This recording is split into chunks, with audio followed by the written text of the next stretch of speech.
ପାଞ୍ଚ ଜଣ ଶିକ୍ଷକଙ୍କୁ କାରଣ ଦର୍ଶାଅ ନୋଟିସ୍। ପଢ଼େଇବାକୁ ପୂର୍ବରୁ ପ୍ରସ୍ତୁତ ହେଉନାହାନ୍ତି। ବିଦ୍ୟାଳୟ ପରିଦର୍ଶନ ବେଳେ ନଜରକୁ ଆସିଲା ବିଶୃଙ୍ଖଳା। ଏଭଳି ଅଭାବନୀୟ ଘଟଣା ଘଟିଛି କେନ୍ଦ୍ରାପଡ଼ା ଜିଲ୍ଲାରେ। ବିଓ ସାର୍ ସରପ୍ରାଇଜ ଭିଜିଟ୍ରେ ଯାଇଥିଲେ ସ୍କୁଲ ପରିଦର୍ଶନରେ। ସେତିକି ବେଳେ ପାଞ୍ଚ ଜଣ ଶିକ୍ଷକଙ୍କୁ କାରଣ ଦର୍ଶାଅ ନୋଟିସ୍ କରିଛନ୍ତି, ଯାହାକି ସେମାନେ ସଠିକ୍ ଢଙ୍ଗରେ ନିଜର କାର୍ଯ୍ୟ ନିର୍ବାହ କରୁନଥିଲେ। ଶ୍ରେଣୀ ଗୃହକୁ ପ୍ରବେଶ ପୂର୍ବରୁ ଲେସନ୍ ଡାଏରୀ, ଲେସନ୍ ନୋଟ୍ସ ଆଦି ପ୍ରସ୍ତୁତ କରି ଯିବା କଥା, ଯାହା ଦୀର୍ଘ ଦିନ ହେବ କାର୍ଯ୍ୟକାରୀ ହେଉନଥିଲା। ତାହେଲେ ଆପଣମାନେ ସତର୍କ ରୁହନ୍ତୁ, ପ୍ରତିଦିନ ଲେସନ୍ ପ୍ଲାନ୍ ଅପଡେଟ୍ କରି ରଖନ୍ତୁ।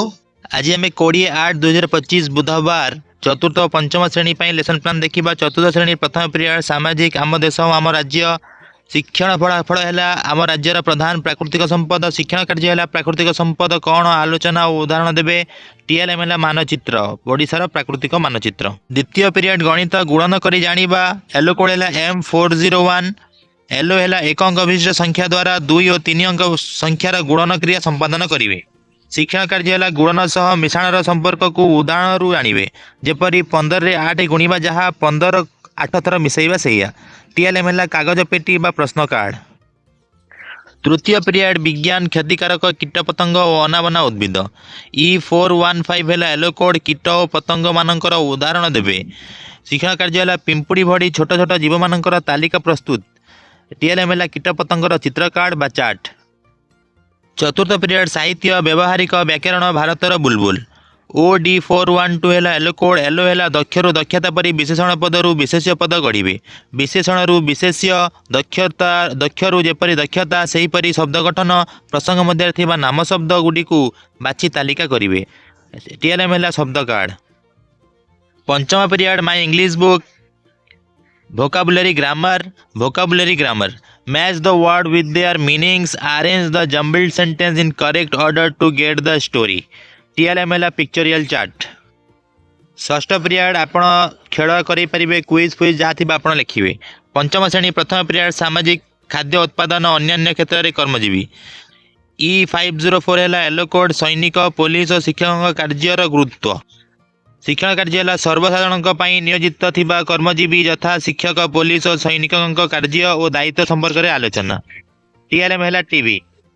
ଆପଣଙ୍କ ସ୍କୁଲରେ ଯଦି ଟିଭି ଥିବ ତାକୁ ଆପଣ TLM ଭାବରେ ବ୍ୟବହାର କରିପାରିବେ। ପିଲାମାନଙ୍କୁ ସେଥିରେ ବିଭିନ୍ନ ପ୍ରକାରର ଜିନିଷ ଦେଖାଇବେ। ଦ୍ୱିତୀୟ ପିରିୟଡ଼ ଗଣିତ, 1 ଲକ୍ଷ ପର୍ଯ୍ୟନ୍ତ ସଂଖ୍ୟା ପରିଚୟ। 6 ଅଙ୍କ ବିଶିଷ୍ଟ ସଂଖ୍ୟାମାନଙ୍କର ସ୍ଥାନୀୟ ମାନ ସଂଖ୍ୟାର ବିସ୍ତାରିତ ରୂପ। ସଂଖ୍ୟାକୁ ବିସ୍ତାରିତ ରୂପରେ ଓ ବିସ୍ତାରିତ ରୂପକୁ ସଂଖ୍ୟାରେ ଲେଖିବେ। TLM ହେଲା ପ୍ରଶ୍ନ କାର୍ଡ଼ ବା BB ୱାର୍କ। ତୃତୀୟ ପିରିୟଡ଼ ବିଜ୍ଞାନ, ଜଙ୍ଗଲ ଓ ମୃତ୍ତିକା କ୍ଷୟ। E513 ହେଲା ଏଲୋ କୋଡ଼, ଜଙ୍ଗଲର ଉପକାରିତା ଗୁଡ଼ିକୁ ବର୍ଣ୍ଣନା କରିବେ। ଆଗକାଳର ଜଳବାୟୁ ସହ ବର୍ତ୍ତମାନର ଜଳବାୟୁ ତୁଳନା। ପିଲାମାନେ ଜଙ୍ଗଲରୁ କି ଉପକାର ପାଆନ୍ତି ଗୋଟିଏ ଗୋଟିଏ ବାକ୍ୟ କହିବେ ଓ ସେଗୁଡ଼ିକୁ ଖାତାରେ ଲେଖି ଆଲୋଚନା କରିବେ। TLM ହେଲା BB ୱାର୍କ, ଜଙ୍ଗଲର ଉପକାରିତା, ଯେମିତି ପଶୁପକ୍ଷୀମାନଙ୍କର ସୁରକ୍ଷିତ ବାସସ୍ଥାନ। ଚତୁର୍ଥ period my English book, Raju and the rooster. EN510 ହେଲା ଏଲୋ କୋଡ଼। ଏଲୋ ହେଲା understand the content and fill in the gaps to the complete the paragraph. ଶିକ୍ଷଣ କାର୍ଯ୍ୟ ହେଲା the teacher will read aloud the second paragraph and the students listen to him and fill in the gaps. ପଞ୍ଚମ period ସାହିତ୍ୟ, ମାନିଆରୁ madam curiae. OD512 ହେଲା L O code, ସରଳାର୍ଥ ଲିଖନ। ପ୍ରସଙ୍ଗ ଆଧାରିତ ବିଭିନ୍ନ ଚିତ୍ର ଦେଖି ସେ ସମ୍ବନ୍ଧରେ ଆଲୋଚନା। ସାଧନା ଓ ଅଧ୍ୟବସାୟ କିପରି ମାନବ ଜୀବନକୁ ସାଫଲ୍ୟମଣ୍ଡିତ କରେ, ମ୍ୟାଡ଼ାମ କ୍ୟୁରୀଙ୍କ ଜୀବନରୁ ଉଦାହରଣ ନେଇ ବୁଝିବେ। ଷଷ୍ଠ ପିରିୟଡ଼ ଆପଣ କୁଇଜ୍, ଜିକେ କିମ୍ବା ଆପଣ ଖେଳ ସେ ଭିଡ଼ିଓରେ କରାଇ ପାରିବେ। ଆଜି ଥିଲା ଆଜିର ଲେସନ୍ ପ୍ଲାନ୍। এইভাবে ଆପଣ ଯଦି ଇନଫର୍ମେଟିଭ୍ ଭିଡ଼ିଓ ପାଇବାକୁ ଚାହୁଁଛନ୍ତି, ଡେଲି ଲେସନ୍ ପ୍ଲାନ୍ ଚାହୁଁଛନ୍ତି, ତାହେଲେ ଆମ ଚ୍ୟାନେଲକୁ ସବସ୍କ୍ରାଇବ୍ କରିନିଅନ୍ତୁ। ଏଇ ଭିଡ଼ିଓକୁ ଲାଇକ୍ କରିକି